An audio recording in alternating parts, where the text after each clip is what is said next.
Welcome back, everybody. I'm back with some more breaking information on the EIDL updates for the grants and the loans. The data was finally released by the SBA for this week, and it does tell us a story. It tells us what's actually happening with the loan approvals during this new big change rapid review process. Remember, the SBA did announce last week that they were going to have big changes coming and that they were going to go through a massive backlog of 600,000 applicants for the EIDL loans. And we have some breaking information as to what is actually happening inside that loan review process. All right, so big changes were announced.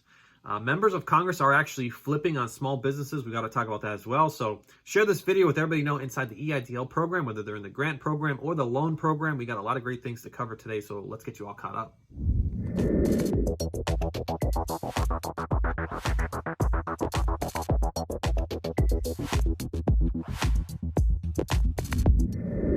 Welcome back, everybody. I'm back with that breaking information on the EIDL, the grants and the loans. We're going to take a look at what's going on with the EIDL grants and the new infrastructure bill, some new things that are coming out of Congress.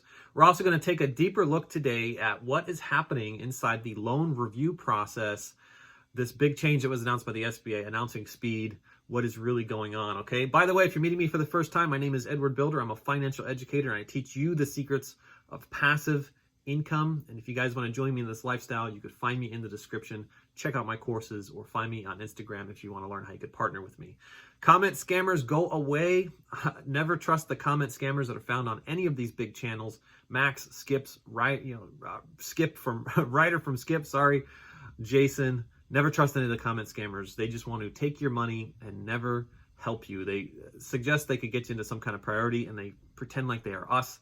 They are not us, all right? We're not going to charge you $600 or $1,000 to take your money and do nothing for you, okay?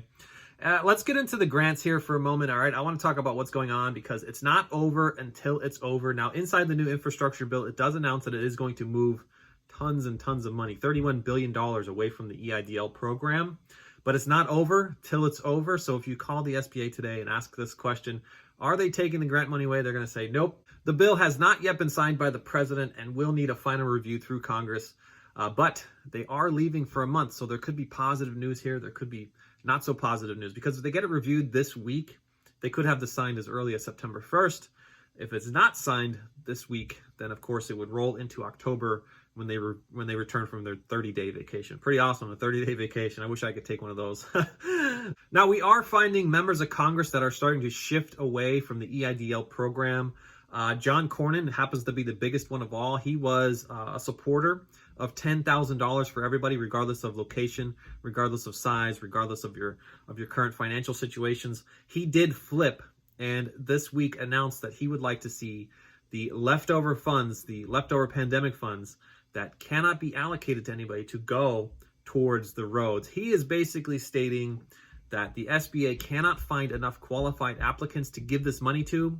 He also said the same thing about state and local funding, that they cannot find qualified applicants to give this money to, and therefore they want to take that money away and send it to the roads, the infrastructure bill. Okay, I want to shift over to the data that was just released by the SBA, because the data tells us a story. Remember, the SBA announced last week big changes, big changes, where they want to have a quota of 16 reviews per loan officer per day. 16 reviews. Just if I'm doing simple math, there's approximately 1,300 out there, but let's just call it 1,000. 16 reviews by 1,000, 5 days a week. That's 80,000 reviews in 1 week's time. I'm keeping it in 1 week's time because the SBA releases their data each and every week, okay? So the SBA released their data this week, and reviews do not equal anything near the approved loans, all right? Now, the speed of the reviews versus the approvals is approximately about 2/10. If they took 80,000 and put them through the review process last week, they only approved 2,144 from those 80,000. Now, they've suggested that they've been doing this now for the last few weeks, basically stating that the end of June, around the 29th or so, was when they put in this new process, is when it shifted over to the Office of Capital Access. So we would have expected, all through July to see an increase in approvals and an increase in the funding that has been allocated. Now, one thing that did happen, the funding allocation did go up. The approved funding did go up. It about 2x'd, but the amount of approvals did not 2x.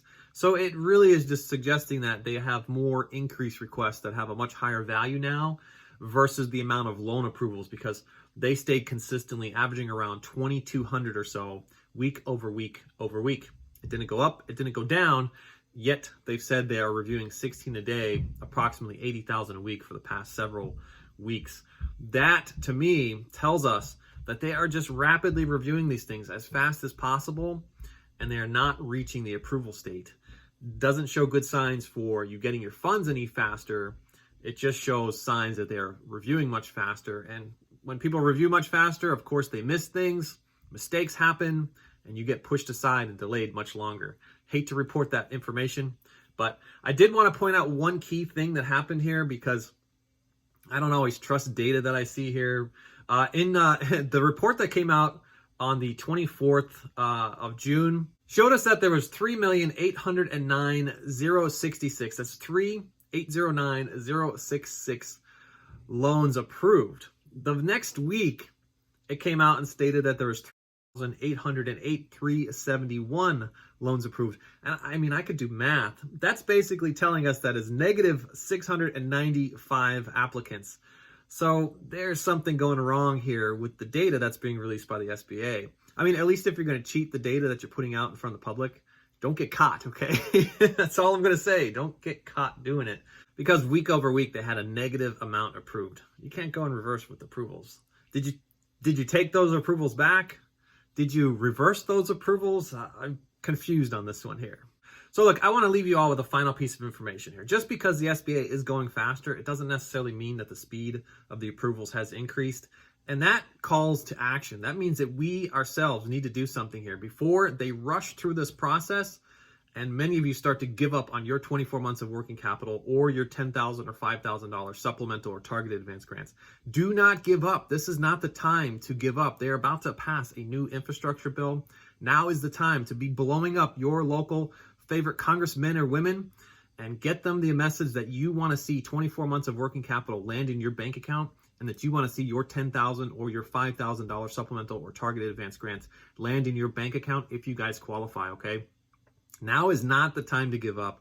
Now is the time to be calling the SBA, to be calling your favorite congressmen or women, and remind them that they have forgotten about you in this process. Before they move on to infrastructure, okay? They need to satisfy what they promised us in the first place. One final announcement before you all leave today. My Crash Course sale is ending this Sunday. It will no longer be offered as a mega sale. Get yourself into the real estate game with a $50 bill. You don't have to own the real estate to do this, and you could cash flow in 3 business days through AirBNB, making an extra $5,000 to $10,000 each and every month. And you want to scale that process up and make more money, you just repeat it over and over and over again. You can find that right now on a mega sale. It will end this Sunday in the description. And if you guys want to join me and partner with me in my current BNBs, find me in the comments. Just leave a message or find me on Instagram. Join my Zoom calls Tuesdays, Wednesdays, and Thursdays at 7 p.m. Eastern Standard Time and 8 p.m. Eastern Standard Time, so you can learn how you can partner with me and my current BNBs. That's going to do it for today, folks. I wish you all the best. Stay positive. We're going to get through this together, and I will catch you all in the next one. Bye for now.